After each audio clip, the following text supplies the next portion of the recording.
Roughing It in the Bush by Susanna Moodie. Introduction.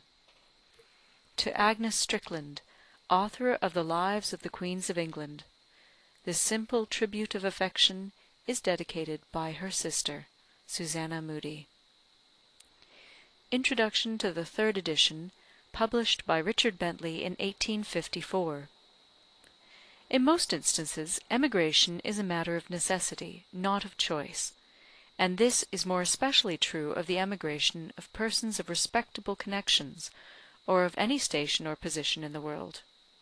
Few educated persons, accustomed to the refinements and luxuries of European society, ever willingly relinquish those advantages, and place themselves beyond the protective influence of the wise and revered institutions of their native land, without the pressure of some urgent cause.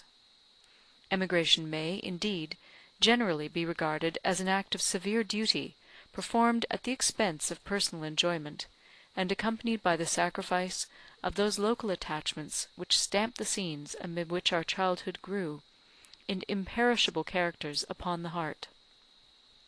Nor is it until adversity has pressed sorely upon the proud and wounded spirit of the well-educated sons and daughters of old but impoverished families, that they gird up the loins of the mind, and arm themselves with fortitude, to meet and dare the heart-breaking conflict.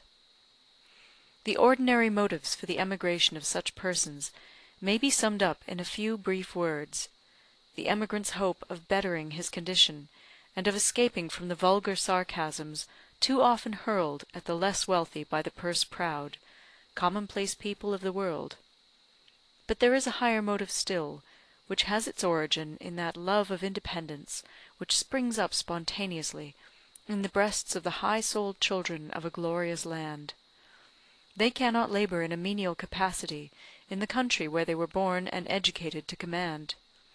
They can trace no difference between themselves and the more fortunate individuals of a race whose blood warms their veins, and whose name they bear.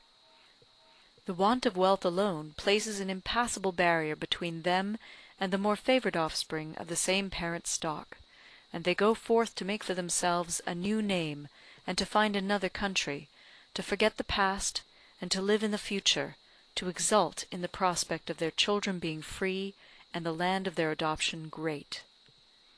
The choice of the country to which they devote their talents and energies depends less upon their pecuniary means than upon the fancy of the emigrant, or the popularity of a name.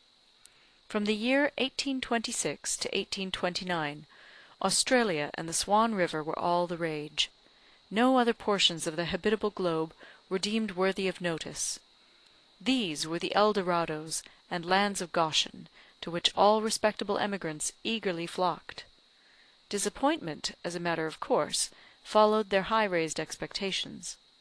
Many of the most sanguine of these adventurers returned to their native shores in a worse condition than when they left them. In 1830, the great tide of emigration flowed westward.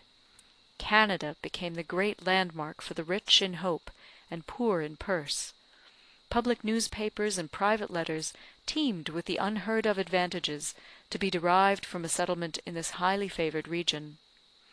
Its salubrious climate, its fertile soil, commercial advantages, great water privileges, its proximity to the mother country, and last, not least, its almost total exemption from taxation, that bugbear which keeps honest John Bull in a state of constant ferment, were the theme of every tongue, and lauded beyond all praise. The general interest once excited was industriously kept alive by pamphlets published by interested parties, which prominently set forth all the good to be derived from a settlement in the backwoods of Canada, while they carefully concealed the toil and hardship to be endured in order to secure these advantages. They told of lands yielding 40 bushels to the acre, but they said nothing of the years when these lands, with the most careful cultivation, would barely return 15, when rust and smut, engendered by the vicinity of damp overhanging woods, would blast the fruits of the poor emigrant's labour, and almost deprive him of bread. They talked of log houses to be raised in a single day by the generous exertions of friends and neighbours, but they never ventured upon a picture of the disgusting scenes of riot and low debauchery exhibited during the raising, or upon a description of the dwellings when raised, dens of dirt and misery, which would in many instances be shamed by an English pigsty. The necessaries of life were described as inestimably cheap, but they forgot to add that in remote bush settlements, often 20 miles from a market town, and some of them even that distance from the nearest dwelling, the necessaries of life which would be deemed indispensable to the European could not be procured at all, or, if obtained, could only be so by sending a man and team through a blazed forest road, a process far too expensive for frequent repetition. O ye dealers in wild lands, ye speculators in the folly and credulity of your fellow men, what a mass of misery and of misrepresentation productive of that misery have ye not to answer for? You had your acres to sell, and what to you were the worn-down frames and broken hearts of the infatuated purchasers? The public believed the plausible statements you made with such earnestness, and men of all grades rushed to hear your hired orators declaim upon the blessings to be obtained by the clearers of the wilderness. Men who had been hopeless of supporting their families in comfort and independence at home, thought that they had only to come out to Canada to make their fortunes, almost even to realise the story told in the nursery, of the sheep and oxen that ran about the streets, ready roasted, and with knives and forks upon their backs. They were made to believe that if it did not actually rain gold, that precious metal could be obtained, as is now stated of California and Australia, by stooping to pick it up. The infection became general. A Canada mania pervaded the middle ranks of British society. Thousands, and tens of thousands for the space of 3 or 4 years, landed upon these shores.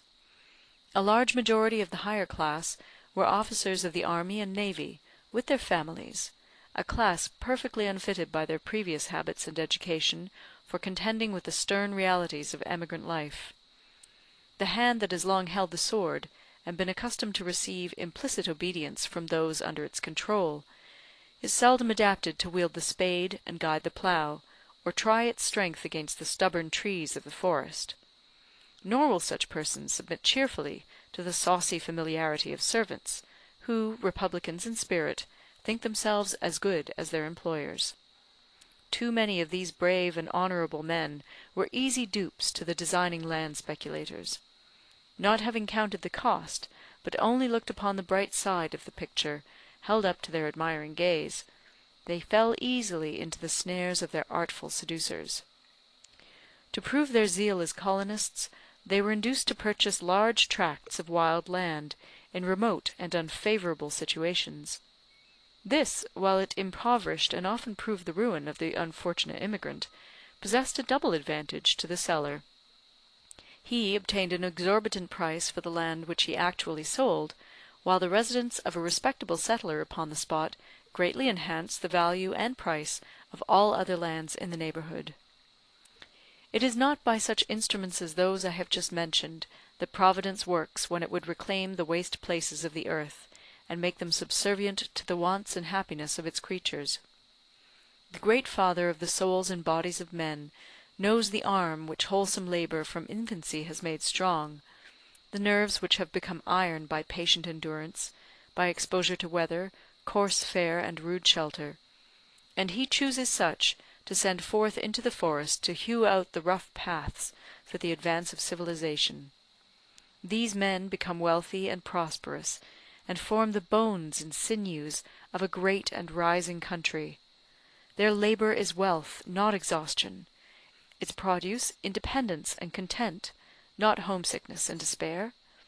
What the backwoods of Canada are to the industrious and ever to be honoured sons of honest poverty, and what they are to the refined and accomplished gentleman, these simple sketches will endeavour to portray. They are drawn principally from my own experience, during a sojourn of 19 years in the colony. In order to diversify my subject, and make it as amusing as possible, I have between the sketches introduced a few small poems, all written during my residence in Canada, and descriptive of the country. In this pleasing task I have been assisted by my husband, J. W. Dunbar Moodie, author of 10 Years in South Africa. Belleville, Upper Canada.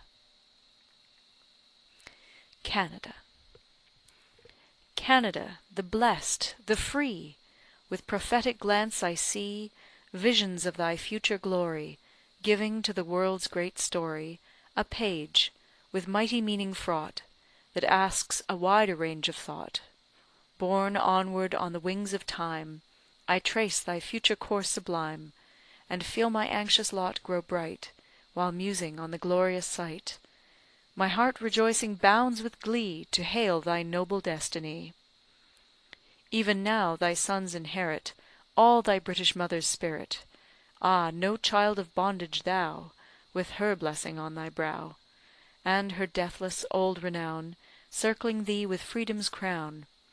And her love within thy heart, well mayst thou perform thy part, and to coming years proclaim thou art worthy of her name. Home of the homeless, friend to all who suffer on this earthly ball, on thy bosom's sickly care quite forgets her squalid lair. Gaunt famine, ghastly poverty, before thy gracious aspect fly, and hopes long crushed grow bright again, and smiling point to hill and plain.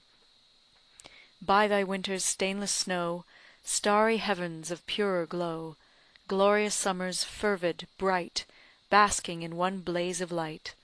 By thy fair salubrious clime, by thy scenery sublime, by thy mountains, streams, and woods, by thy everlasting floods.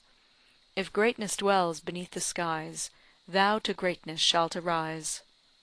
Nations old, and empires vast, from the earth had darkly passed, ere rose the fair auspicious morn, when thou, the last, not least, wast born. Through the desert solitude of trackless waters, forests rude, thy guardian angel sent a cry, all jubilant of victory. "Joy!" she cried, "to the untilled earth! Let her joy in a mighty birth! Night from the land has passed away, the desert basks in noon of day. Joy to the sullen wilderness! I come her gloomy shades to bless, to bid the bear and wild cat yield their savage haunts to town and field. Joy to stout hearts and willing hands that win a right to these broad lands, and reap the fruit of honest toil, lords of the rich, abundant soil. Joy to the sons of want who groan in lands that cannot feed their own, and seek, in stern determined mood, homes in the land of lake and wood, and leave their hearts' young hopes behind, friends in this distant world to find, led by that God who from his throne regards the poor man's stifled moan. Like one awakened from the dead, the peasant lifts his drooping head, nerves his strong heart and sunburnt hand to win a portion of the land that glooms before him far and wide, in frowning woods and surging tide. No more oppressed, no more a slave, here freedom dwells beyond the wave. Joy to those hardy sires who bore the day's first heat, their toils are o'er. Rude fathers of this rising land, theirs was a mission truly grand. Brave peasants whom the Father God sent to reclaim the stubborn sod. Well they performed their task, and won altar and hearth for the woodman's son. Joy to Canada's unborn heirs, a deathless heritage is theirs. For swayed by wise and holy laws, its voice shall aid the world's great cause, shall plead the rights of man, and claim for humble worth an honest name, shall show the peasant born can be, when called to action, great and free, like fire within the flint concealed, by stern necessity revealed, kindles to life the stupid sod, image of perfect man and God. Joy to thy unborn sons, for they shall hail a brighter, purer day, when peace and Christian brotherhood shall form a stronger tie than blood, and commerce, freed from tax and chain, shall build a bridge o'er earth and main, and man shall prize the wealth of mind, the greatest blessing to mankind. True Christians, both in word and deed, ready in virtue's cause to bleed, against a world combined to stand, and guard the honour of the land. Joy to the earth when this shall be, time verges on eternity. End of Introduction.